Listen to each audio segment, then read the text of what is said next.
Setiap blok ini ada staf kebunnya masing-masing yang bertanggung jawab seperti itu. Jadi kalau dari activity kami seperti ini, kalau misalnya ada gangguan, ada pelaporan seperti ini, ada di mana dan fotonya juga kami bisa cek. Jadi kami sebagai manajemen kami juga tahu seperti ini, misalnya harus dilakukan perawatan seperti apa, keterangannya hamanya tungau atau apa seperti ini di pohon yang nomor berapa.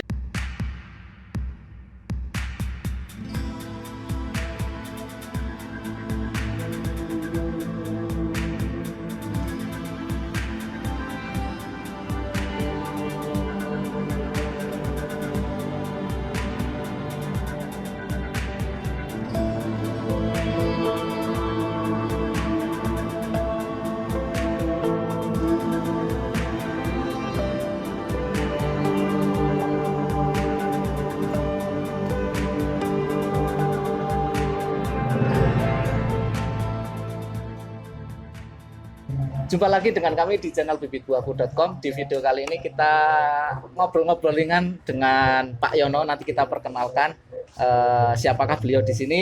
Dan di video kali ini kita berada di kebun apa namanya? Kebun Fresh Garden, Kebun Fresh Garden Gunung Pati, Gunung Semarang. Pati, Semarang. Ya. Dan berhubung ini juga pas ada acara festival anggur. Dan kita tadi sempat ngobrol-ngobrol, ternyata ada nggak hanya anggur di sini, ada durian, ada pepaya. Iya, pepaya. Itu, dan nanti kita ngobrol-ngobrol sama Pak Yono. Ya. Silakan Pak, perkenalan terlebih dahulu. Oke, terima kasih Mas Fatku. Dari Bibit Buahku ya. Iya. Perkenalkan, saya nama lengkap saya itu Butuh Setiono. Betul Ya, tapi saya sering dipanggil di sini Pak Yono. Ya, dari teman-teman saya lebih akrab dipanggil Pak Yono. Ya. Bapak ini posisinya di sini sebagai operator ya. Iya. Saya bukannya saya sebenarnya saya bersama tim. Saya itu operatornya untuk kebun di Fresh Garden ini. Berarti yang memanajemen para teman-teman yang merawat sini. Ya. Ya, kita menyebutnya pembimbing dan kapetan. Pembimbing dan kapetan. Kapetan itu ibaratnya kelompok tani, Kelompok pengelola tanaman. kelompok pengelola tanaman. Ya. Dia berarti pelaksana yang di lokasi gitu. Gitu. Tadi melihat pemandangan kebun duriannya itu cukup menyenangkan mata. Nggak hanya kasih. pertumbuhan bagus, tapi penataannya juga rapi. Jadi ini memang kebun pribadi, Mas. Kebun pribadi yang dipunyai oleh beberapa kelompok orang yang tidak hanya satu. Nah, kami menanam di sini itu sejak tahun 2020, tepatnya di bulan Agustus 2020. Berarti baru ya? Maksudnya udah COVID itu ya? Ya, waktu itu memang kondisinya COVID. Pada saat COVID, ekonomi Nah, kita mulai mengembangkan untuk punya gagasan tanam durian. Nah, kenapa durian? Karena durian merupakan salah satu tanaman favorit ya. Artinya tidak favorit untuk semuanya orang senang gitu. Tapi dia memang raja durian, raja dari buah gitu. Jadi dari total di sini ada kurang lebihnya 900 pohon. Yang Duriannya. Dari 900 ini kira-kira saat ini sudah ada 15 pohon lah yang berbunga secara alami gitu di bulan Agustus ini. Karena beberapa bulan yang lalu, bulan Juli itu sudah mulai panas sampai dengan Agustus ini, kemudian muncul bunga yang kita juga nggak sangka, Mas Afro. Tapi paling nanti juga dirontoki kemungkinan atau kita seleksi yang cukup kuat di batangnya kita pertahankan, kalau enggak ya kita potong, karena itu kami merasa ini aja ya, masih belum umur lah. Betul. Gitu. Takutnya kalau di pengalaman kami juga Pak, untuk ini kan Gunung Pati juga sentranya durian ya. Yes. Mungkin itu juga salah satu dari kenapa tanam durian. Lah, beberapa petani itu kadang terlalu terlalu gembira saat belum usianya dia sudah berbunga, dibiarkan berbuah, selesai berbuah pohonnya mati. Itu banyak sekali terjadi.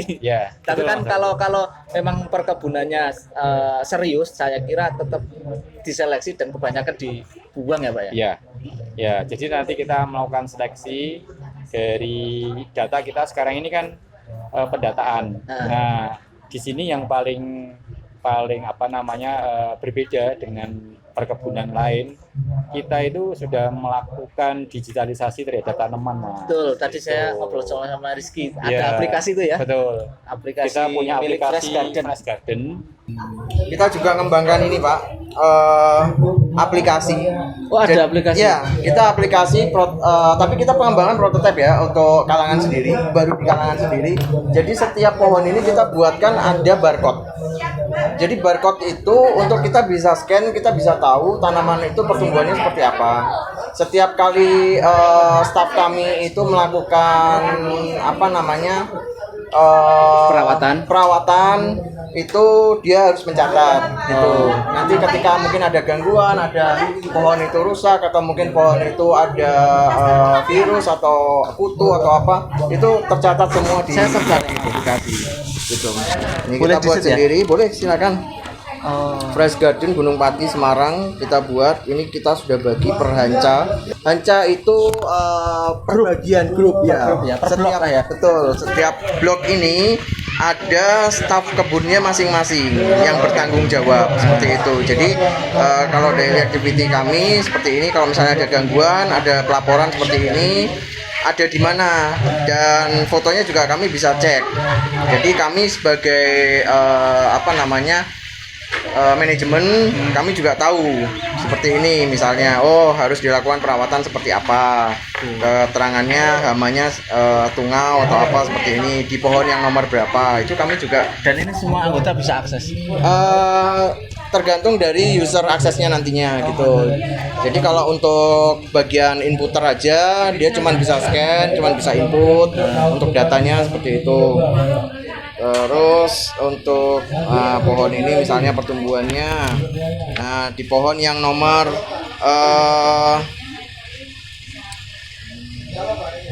ini hanca, itu yang didata lebar tajuk, tinggi tanaman, lebar pangkal. Lebar Ya. pangkal itu mungkin apa ya? pohon bawah ya, Pohon batang bawahnya. bawah ya, Warna daun. Oh, ada level-levelnya ya? Ada. Keterangan sehat.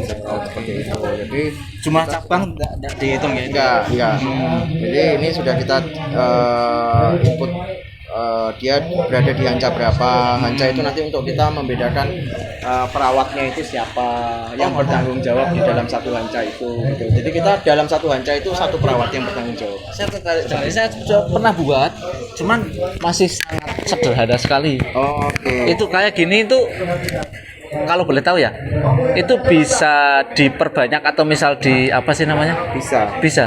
Jadi kami juga mungkin nantinya akan seperti itu. Kita akan membantu untuk petani-petani atau mungkin ada kebun yang memang membutuhkan perbantuan IT seperti Betul. itu ya. Jadi perawatan dengan sistem seperti ini kan kita bisa lebih detail lagi ya. Bisa lebih intens lah ya untuk per satu pohonnya seperti apa, karena kan sebanyak ini misalnya manajemen itu kan untuk mengcover luasan kebun yang terlalu besar.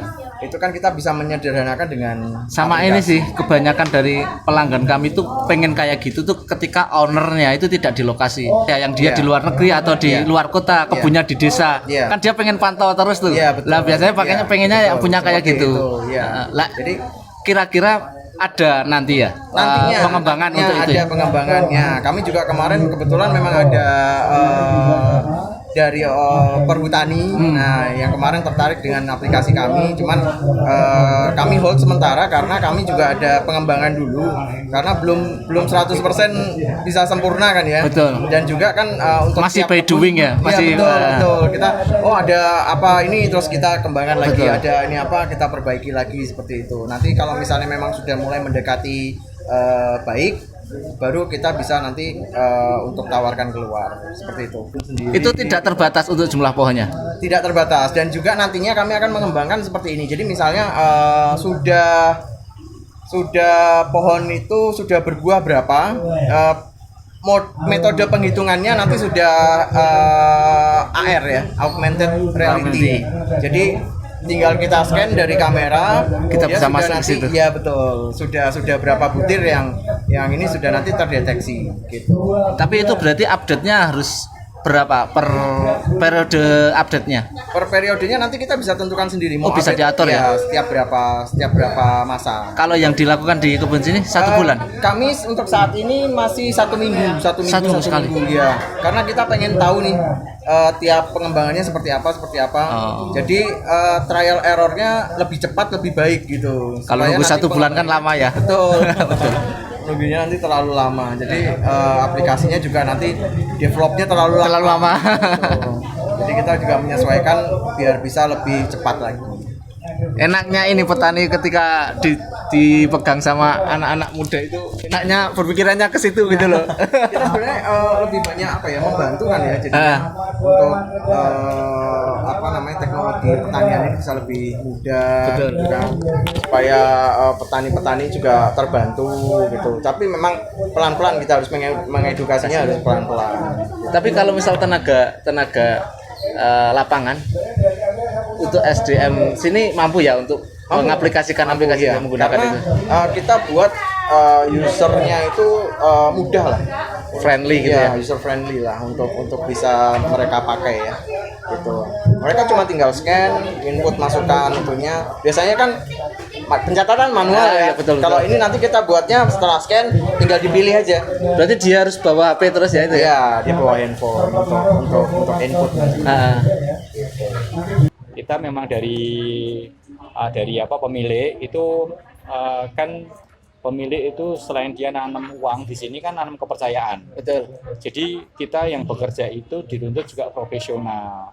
Jadi pemilik itu nanti bisa mengecek tanamannya walaupun jauh, Mas. Nggak harus ke sini. Nggak harus ke sini dengan aplikasi ini. Karena sekarang kan basisnya adalah semua pakai digital IT, ya, betul. IT ya. Jadi kita manfaatkan.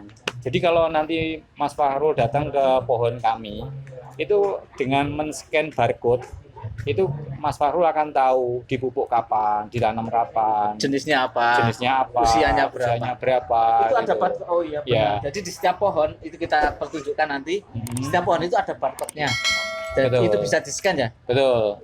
Jadi di situ kita akan tahu kesehatan pohon, Mas. Tapi yang bisanya kan hanya yang punya aplikasi, Pak. Iya. Bisa semuanya, Ah. tapi dengan user yang berbeda. Oh, ngoten. Ya, kalau usernya bisa untuk lengkap, bisa melihat semuanya. Betul. Jadi sampai nanti panen pun kita bisa tahu pohon nomor sekian, pohon ini keluar berapa butir gitu. Kita tertarik lebih dalam ngomong aplikasi. Kalau untuk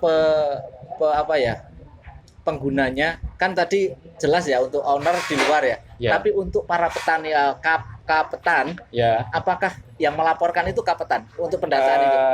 Nantinya akan diarahkan ke situ karena kami sedang belajar untuk menambah SDM ya. Karena sumber daya manusia sekarang kan memang kalau nyari yang sarjana itu nggak mau kerja di kebun, panas-panasan itu juga Betul. kurang menarik gitu. Jodohnya semakin jauh nanti ya. Iya. Jadi yang masuk ke sini tuh kapetannya adalah bapak-bapak yang memang setelah pendidikan masih Oke. sangat minim, Mas ya. Tapi mereka punya semangat untuk Belajar itu. belajar ya. Nantinya akan ke arah situ. Oh, kalau saya ini belum berarti. Nah, sekarang ini yang menjalankan baru saya dan pembimbing. Oh, pembimbing. Kalau Ya. pembimbing dari SDM Ya, katakan lebih tinggi, Nah. lebih bisa diajak bicara, bisa kita diskusikan gitu dan enak gitu. Oh, jadi aplikasi saat ini yang mendata kebanyakan masih dari Pak Ya, Yono dari operator, dan dari pembimbing. pembimbing. Pembimbing itu jumlahnya ada berapa, Pak? Kalau di sini sementara baru satu. Baru satu. Baru Berarti satu. di bawahnya Pak Yono itu ada satu Satu pembimbing. orang Satu yang- pembimbing itu Iya. membawahi berapa kapetan? Kalau di sini sekarang ada 8 kapetan. 8 Pak. kapetan. Ya, 8 kapetan. Itu untuk update-nya itu per berapa hari atau Nah, berapa? kita update itu tiap bulan nantinya. Setiap bulan. Setiap bulan. Jadi kalau owner itu punya di sini misalnya pohon, saya kok kepingin nggak lama di kebun gitu ya. Saya kepingin lihat tanaman yang kemarin saya kesana sakit tuh, sekarang masih sakit apa enggak gitu. Atau jangan-jangan mati gitu. Nah itu beliau langsung bisa mengakses gitu. Walaupun beliau ada di Indonesia bagian mana gitu ya, atau di luar negeri pun bisa. Takutnya kalau tadi terlalu lama dari dia ke sini, dari beliau ke sini lihat penyakit sampai seperti apa keadaan sekarang itu terlalu lama ya. Tidak bisa mengikuti. Jadi ini program ini seperti manusia yang punya KTP ya. Oh, ngoten. Ya, dia punya alamat jelas. Posisinya itu nanti kalau di dalam aplikasi itu nanti muncul jadi blok. Misalnya kita kan membaginya nanti Hanca ya. Hanca itu blok ya. Ya, blok itu tadi. Jadi Hanca 1 yang kapetannya misalnya Mas Fakhrul gitu ya. Jadi akan muncul, oh Mas Fakhrul ini nanti punya tanaman jumlah sekian, tapi yang sakit kok banyak banget ini. Nah, ini perlu dievaluasi ini. Jadi pihak owner pun itu akan bisa melihat tenaga kerja kita itu mumpuni apa enggak gitu. Atau pembimbingnya ternyata yang kurang bagus, tidak bisa mengarahkan petaninya. Nah, tapi ngeten Pak, saya itu juga pernah berpikiran pakai itu ya. Udah menjalankan juga 1 kali, 2 kali, 3 kali itu agak efektif lah. Lama-kelamaan untuk mengukur panjang cabang. ya. Kalau kita ada juga jumlah cabang bahkan kita hitung. Itu lama-kelamaan ini tuh efektif apa enggak? Ya, betul. Itu kira-kira ada kepikiran ini sebenarnya membuang-buang waktu atau efektif Pak? Sebenarnya nggak buang waktu. Nggak buang waktu ya? Jadi gini, Mas Fahrul, kebutuhannya itu apa sih kita bikin aplikasi ini? Satu mungkin dari pihak owner itu kan dia pinginnya kan aku punya hasil. Betul. Hasilku berapa. Tetapi bagi kami operator itu bisa kita pakai sebagai bahan evaluasi ya. Oh, Bicaralah berarti dengan data gitu. Berarti katakan aplikasi ini alasan jika agar owner atau pemilik modal itu mudah mengetahui perkembangan itu bukan alasan satu-satunya ya. Iya. Soalnya kalau alasan satu-satunya kalau dia adalah pemiliknya yang juga di sini kan nggak perlu Iya. tuh tiap hari Betul, datang. betul. Tapi kalau ada alasan lain ini untuk evaluasi, ini Betul. untuk pembelajaran atau Betul. mungkin juga ketika nanti akan membuka lahan baru itu pakai data yang ini aja kan Iya, gitu ya. Betul. Jadi di samping itu juga gini, kita nanti berpikirnya kalau nanti masyarakat itu mau bergemar untuk bertani dan mau tanam durian, kita nanti bisa bikin semacam agro kontraktor gitu ya. Oh, ngoten. Kalau untuk aplikasi ini tadi saya juga sudah tanya sama Rizky sih. Ada kemungkinan bisa enggak di copy paste atau digandakan untuk sangat, Mas. untuk Sangat. para pekebun lain kan? Bisa ya mungkin. Justru ya? itu yang mau kita jual juga. Nah. Jadi memang di sini kita menggandeng beberapa anak-anak muda yang punya passion juga atau tentang pertanian. Dia punya keterampilannya tapi di bidang IT. Nah, memang sekarang ini kalau kita bergeraknya dengan pertanian konvensional nggak maju, Mas, Dan kalah dengan negara lain. Kalah dengan negara lain. Kita harus berlomba-lomba dengan negara lain. Mungkin aplikasi ini ada juga yang sudah bikin, tapi kami mau bikin yang bisa tidak terlalu mahal tapi bisa dipakai. Betul. Dan ini akan berkembang, tidak cuman hanya sekarang jadi setelah itu selesai, enggak, karena bertani itu berkembang. Jadi itu menjadi sebuah pekerjaan tiap hari. Kayak di kantor pun kan mesti sekarang apa nih kegiatannya nggak tahu ya, cuman mupuk nyiram itu kan boring ya. Betul. Sehari 2 hari, mungkin setahun 2 tahun 5 tahun pun ya jadi akhirnya membosankan gitu. Nah, supaya nggak boring, orang-orang di admin ini menjadi punya bahan untuk bekerja. Jadi kalau kita meeting itu apa yang harus kita meetingkan? Oh, tanaman ini banyak kena penyakit seperti ini. Sudah dikasih apa aplikasinya? Kita masukkan ke situ, Mas. Sehingga nanti kalau kita muncul penyakit lain, kita buka data itu Udah ada. Seperti manusia itu punya kartu riwayat. Betul, riwayat kesehatan ya. Dari situlah kita akan tahu, karena tanaman kalau dipelihara mungkin akan bertahannya jauh lebih lama daripada manusia. Bisa 30 tahun dan produktivitasnya akan menjadi lebih. Siap. Terima kasih banyak, saya mendapatkan banyak informasi ilmu yang bermanfaat, terutama IT ini saya sangat suka sekali karena kita juga punya visi itu, Pak. Cuman untuk kesananya itu masih meraba-raba, jadi kayak ada kabut gelap ini seperti apa harusnya. Tapi melihat ini, walaupun ini baru 1 minggu, tapi tadi saya lihat penampilannya udah bagus. Sudah lihat ya tadi. Terus dari dilihat sama Mas siapa? Pak Rizky ya. Pak Rizky ya. Terus user friendly sepertinya ya, mudah digunakan. Terus juga untuk melihatnya saja itu mudah membaca kalau ini laporan gitu. Kalau betul. saya yang kemarin buat itu hampir kayak Excel gitu loh, Pak. Jadi Oh, masih gitu. masih agak terlalu serius, kurang Ya. apa untuk membacanya itu butuh effort yang lebih Ya. gitu. Nggak apa-apa Mas, nanti kami juga memahami ini kan program baru, masih banyak develop yang harus kita anu lagi, Nah, betul. pertajam lagi gitu. Sehingga nanti orang menjadi lebih gampang. Kita bikin sistem kan untuk memperingan pekerjaan, Betul. nggak malah bikin beban dia. Oke, terima Ya. kasih. Ya sama-sama, mungkin nanti kapan ada kesempatan lain Siap. silakan. Itu tadi wawancara dengan Pak Yono yang banyak sekali ilmu yang saya dapat. Dan jika menurut Anda video kami bermanfaat, silakan klik like. Jika menurut Anda video kami kurang bermanfaat, silakan dislike. Jangan lupa subscribe dan tulis komentar di bawah ini. Sekian, ini bibit buahku. Mana bibit buahmu?